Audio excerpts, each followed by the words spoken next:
Hello दोस्तों, welcome back to your channel. तो आज की इस वीडियो में हम फिर से आपको ज़िंदगी की कुछ कड़वी सच्चाइयों से सामना करवाएंगे। तो अगर आप ये गलतियां अपनी डेली लाइफ में करते हैं तो अभी संभल जाएं और इस वीडियो को पूरा एंड तक देखें। तो ज़्यादा समय ना बर्बाद करते हुए चलिए हम अपने वीडियो की तरफ बढ़ते हैं।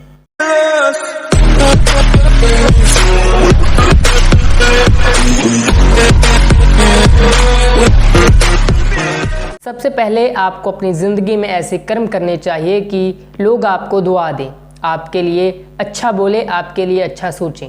अगर आप ऐसे काम करते हैं कि लोग आपको भला बुरा कहते हैं, आपको बुरी नज़रों से देखते हैं, तो आपको सावधान और अपने आप को सुधारने की सख्त ज़रूरत है। क्योंकि चाणक्य यहाँ कहते हैं कि गरीब व्यक्ति की हाय और दोगले व्यक्ति की राय कभी नहीं लेनी चाहिए। ये आपके लिए और आपके आने वाले भविष्य के लिए कोई मुसीबत खड़ी कर सकता है। भला वो कैसे?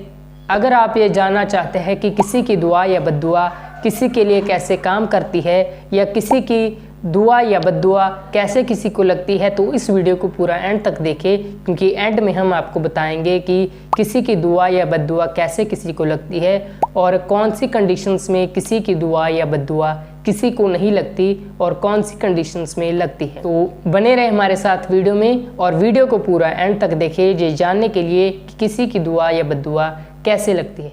दूसरा, चाणक्य यहाँ कहते हैं कि जहाँ आपका आदर ना हो वहाँ जाना मत, जो आपको पचता ना हो उसे खाना मत, जो आपकी सुनता ना हो उसे समझाना मत, और जो सत्य कहने पर भी रूठे उसे मनाना मत। तो चलिए हम इसे एक एक करके समझते हैं। फर्स्ट, यहाँ पर आपकी इज्जत ना हो वहाँ जाना मत। यहाँ पर चाणक्य कहना चाहते हैं कि जहाँ पर आपकी इज्जत ना हो, जहाँ आपकी कोई सुनता ना हो वहाँ जाना छोड़ दें। क्योंकि इससे जो आपकी बाकी लोगों के बीच इज्जत होगी वो भी कम हो जाएगी या ख़त्म भी हो सकती है। तो अगर आप चाहते हैं कि लोग आपकी इज्जत करें, आपकी कदर करें, तो आप उन लोगों का साथ छोड़ दें जो आपकी इज्जत नहीं करते, जो आपकी बात नहीं सुनते। दूसरा, जो आपकी सुनता नहीं उसे समझाना मत, और जो चीज़ आपको पचती नहीं उसे खाना मत। ये दोनों आपकी सेहत के लिए हानिकारक है। क्योंकि जो व्यक्ति आपकी बात को नहीं सुनता या सुनना चाहता, उसे आप चाहे लाख टके की बात बता दो, उसकी नज़र में कोई वैल्यू नहीं है आपकी बात की। उनके लिए आप मूर्ख हो। तो आप कभी भी जो व्यक्ति आपकी बात नहीं सुनता उनके साथ ज़बरदस्ती ना करें। इससे आप उनकी नज़रों में भी बेवकूफ़ बन रहे होते हैं जिन लोगों के बीच आपकी थोड़ी बहुत इज्जत है। तो आप ऐसा करने से बचें। और सेकंड थिंग इज़ कि जो चीज़ आपको पचती ना हो उसे खाना मत। वजह चाहे कोई भी हो, चाहे वो किसी लालचवश हो या किसी भी कारणवश हो, लेकिन आपको ऐसा करने से बचना चाहिए। ये चीज़ आगे जाकर आपके लिए कोई परेशानी खड़ी कर सकती है, तो आप ऐसा करने से बचें। तीसरा, जो सत्य पर भी रूठे उसे मनाना मत। इसके पीछे कई कारण हो सकते हैं। एक कारण ये भी हो सकता है कि वो व्यक्ति झूठा हो, उसके मन में मैल हो किसी के प्रति। उदाहरण के लिए, आपके मित्र का किसी के साथ झगड़ा हो गया, सपोज जरा सा धक्का लग गया किसी के टकराने से, सामने वाले का ध्यान कहीं और था और उसने आपके मित्र से माफ़ी भी मांगी कि मुझे माफ़ कर दीजिए, मुझसे गलती हो गई, लेकिन वो राई का पहाड़ बनाए जा रहा है। और आपने अपने मित्र को समझाया कि कोई बात नहीं, उससे गलती होगी, उसे माफ़ कर दो, लेकिन वो उल्टा आपसे रूठ गया और वो कहने लगा कि तुम तो उसकी साइड ले रहे हो बजाय मेरी साइड लेने की। इस स्थिति में दो चांस हो सकते हैं। पहला, कि आपके मित्र में ईगो हो कि मैं ही सही हूँ, मैं इसको इसकी औकात दिखा कर ही दम लूँगा या इसको सबक सिखा कर ही दम लूँगा। दूसरा, वो बहुत ही इमोशनल नेचर का व्यक्ति हो सकता है। शायद इसी वजह से वो ये उम्मीद लगा रहा हो कि आप उसकी ही साइड लेंगे बजाय सामने वाले की साइड लेने में। तो ये भी कारण हो सकता है, लेकिन ज़्यादातर चांसेस पहले वाले कैटेगरी के हैं। तो आप जो सत्य कहने पर भी रूठे, जो सच कहने पर भी रूठे, उसे मनाना छोड़ दें। तो चलिए अब हम आपको बताते हैं कि हमें किसी की बद्दुआ क्यों नहीं लेनी चाहिए और ये काम कैसे करती है, या दुआ या बद्दुआ कैसे काम करती है।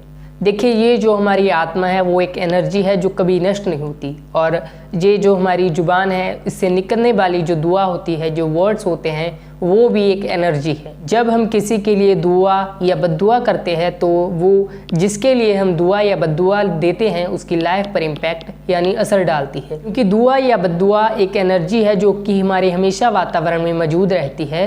अब आप ये सोच रहे होंगे कि हमें किन लोगों की बद्दुआ लगती है और किन लोगों की बद्दुआ नहीं लगती। तो चलिए हम बताते हैं। इसे आप ध्यान से सुने क्योंकि ये बात आपको अच्छे कर्म करने के लिए प्रेरित करेगी। पहला, आप किसी सच्चे और ईमानदार व्यक्ति से धोखाधड़ी करके कोई काम निकलवा कर पैसे की हेराफेरी करके या उनके साथ कोई और ऐसा बुरा काम करते हो और जब वो मजबूर हो जाते हैं और कुछ कर नहीं पाते तो वो अपने मन में आपके बारे में आपके लिए बुरा बुरा सोचते हैं और कहते हैं कि इसने मेरे साथ ऐसा किया, इसके साथ भी ऐसा ज़रूर होगा या इसके साथ भी ऐसा कुछ ज़रूर होगा। तब एक बहुत ही स्ट्रांग एनर्जी निकलती है और उनके मुख से निकली हुई बद्दुआ आपको लगेगी ये बात 100% पक्की है, क्योंकि इसमें आपका कर्मा भी बहुत बड़ा रोल अदा करता है। वही अगर आप कोई अच्छा काम कर रहे हो और कुछ बुरे लोग आपके बारे में भला बुरा कहते हैं, आपको बद्दुआ देते हैं, आपके बारे में बुरा सोचते हैं, तो उसका आपकी लाइफ पर कोई भी इम्पैक्ट नहीं पड़ेगा। वही अगर आप किसी गरीब व्यक्ति का हक किसी को बेवजह सता रहे हो, पैसों की हेराफेरी या किसी से धोखाधड़ी कर रहे हो, तो इस स्थिति में आपको उस व्यक्ति की बद्दुआ बहुत ही बुरे तरीके से लगेगी और इसका आपकी लाइफ पर बहुत बड़ा इम्पैक्ट यानी असर पड़ेगा। ये बात भी 100% पक्की है। तो आप हमेशा अच्छे कर्म करने में विश्वास रखें और सही मार्ग पर ही चले और अच्छे कर्म करने पर जोर दें। तो यही दुआ और बद्दुआ लगने का मेन कॉन्सेप्ट है। अगर आप किसी सही व्यक्ति के साथ धोखाधड़ी करते हो, पैसे की हेराफेरी करते हो, कोई गलत काम करते हो, तो आपको बद्दुआ लगने के पूरे चांसेस है। और वही अगर आप कुछ सही काम कर रहे हो और कुछ हेटर्स है जो आपको भला बुरा कहते हैं, तो आपको परवाह करने की कोई ज़रूरत नहीं है। आप अपने काम पर ध्यान दें, आप अपने काम पर फोकस करें। वो आपका कुछ भी बिगाड़ नहीं पाएंगे, चाहे वो कितनी भी कोशिश कर लें। बस आप अपने काम पर ध्यान दें। और so that's it for the guys. अगर आपको वीडियो में कुछ भी अच्छा लगा हो तो वीडियो को लाइक, शेयर एंड कमेंट जरूर करना अपना फेवरेट पार्ट। चैनल पर नए हैं तो चैनल को सब्सक्राइब करके नोटिफिकेशन बेल को ऑल पर सिलेक्ट करें वीडियोस की लेटेस्ट अपडेट सबसे पहले पाने के लिए। तो चलिए हम मिलते हैं आपको नेक्स्ट वीडियो में। Thank you for watching.